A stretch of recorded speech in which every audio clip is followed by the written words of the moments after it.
Hello, my dear children. So, today we'll be dealing with the rest of the parts of speech, that is, preposition, conjunction, and interjection. So, let's begin with preposition. Now, look at the picture shown here. In the first picture, you see a table and a box, and in the second picture, you see a book and a table. Now, do you find any relation between box and table or book and table? Yes, the box and table in the first picture and the book and the table in the second picture are establishing the relationship of where. That means relationship of possession or place. Now, if someone asks me, where is the box kept? I will say, the box is kept under the table. Next, if someone asks me about the position of book, I'll say, book is on the table.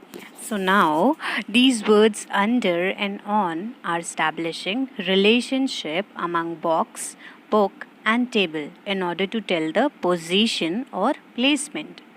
And here you can see that in both the sentences, the noun box and the noun book are establishing relationship with another noun, that is table. Now these words do not establish relationship between noun with other noun only, but also it establishes relationship with noun and other words like verb and adjectives. Clear? Now let's see other example. The boys were playing in the park. Here you can see the relationship is established between the noun park and the verb playing with the help of word in. Now see the next example. Apples are good for your health. Here relationship is established between pronoun your and an adjective good with the help of word for. So, children, in English grammar, words like on, in, next to, in front of, behind, between, under, through, around, all these words which establishes relationship between noun with other words in a sentence are known as prepositions. Clear? So now let's define preposition. A preposition is a word which shows the relationship between a noun or pronoun and some other words in the sentence. Now let's see our next part of speech, that is conjunction. Now I saw two of my friends playing soccer. Now if I have to tell someone that they are playing, so what I will say? Harish is playing soccer. Om is playing soccer. Children, here do you feel that the way I am conveying the information is appropriate?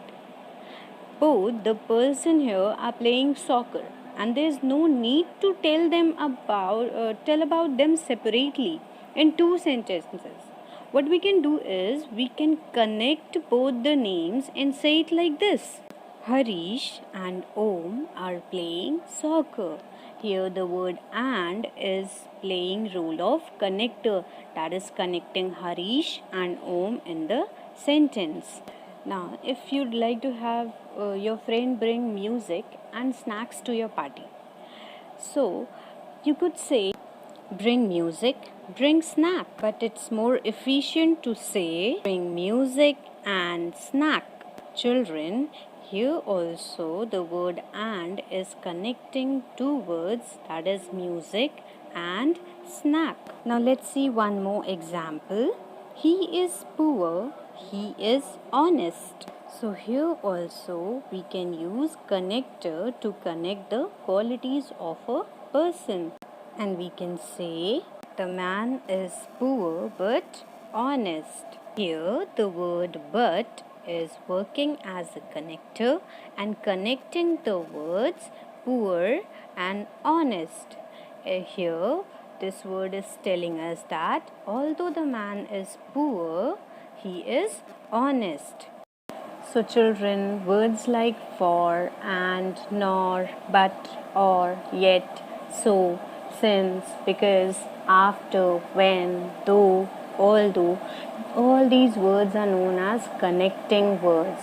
And in English grammar, these connecting words are known as conjunctions.